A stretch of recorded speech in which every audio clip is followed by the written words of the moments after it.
The use of semantics can be very subtle and can either completely change the outlook of a person's thinking or change it just enough to make possible solutions to a problem distorted.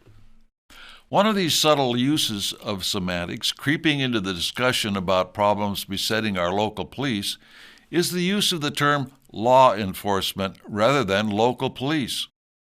We see pundits and politicians saying that we need to support law enforcement, and on the surface of it, most would agree. But law enforcement is not necessarily local police. Law enforcement involves the entire spectrum of police power, local, state, and national. That is why we in the John Birch Society have the slogan, "Support your local police and keep them independent." We support our local system of police departments. We do not want them to come under the control of the federal government, which is only the first step in the communist plan to make them over into a national police and then a department of the United Nations. We have to make the distinction of supporting our local police, not using the term law enforcement, because the two are not necessarily the same. Keep in mind that the support of law enforcement usually goes hand in hand with the use of federal funds, training, equipment, etc. If you understand the conspiracy and how the communists work, you know this is just a stepping stone to ultimate control and regulation by the federal government.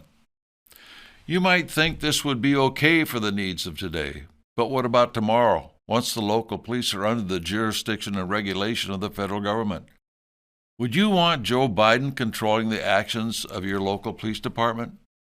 This is very subtle, but an important aspect of the semantic battle we are always engaged in.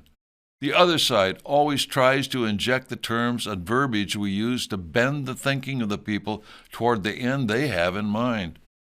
In this case, be sure that you always use the term local police rather than law enforcement in your speech, writing, and public pronouncements.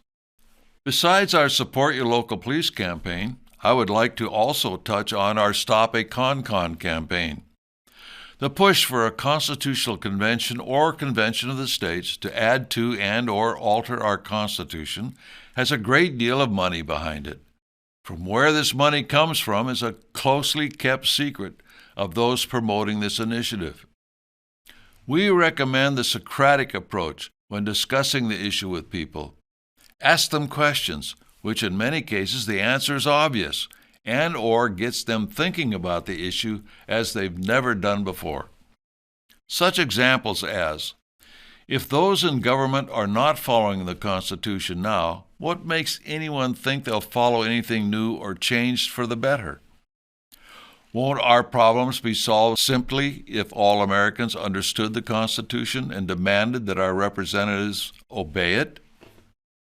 Consider all of the money poured into the political scene now by Soros.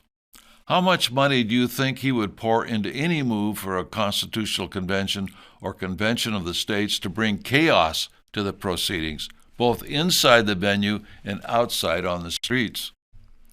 The 17th Amendment changed the way senators are chosen, elected rather than appointed by the state, which takes power away from the state. Do you know that the Convention of States COS Action President Mark Meckler doesn't want the 17th Amendment repealed, even though he admits that it is the basis for the elimination of states' rights in the Congress? That he wants more democracy? Apparently he doesn't understand the difference, the important difference between a republic and a democracy, which he states in his book, Tea Party Patriots, The Second American Revolution. If a convention were to take place, who would be your state delegates? If you don't know, how can you be sure that they're the kind of people you want to decide the future of our Constitution? You want a balanced budget.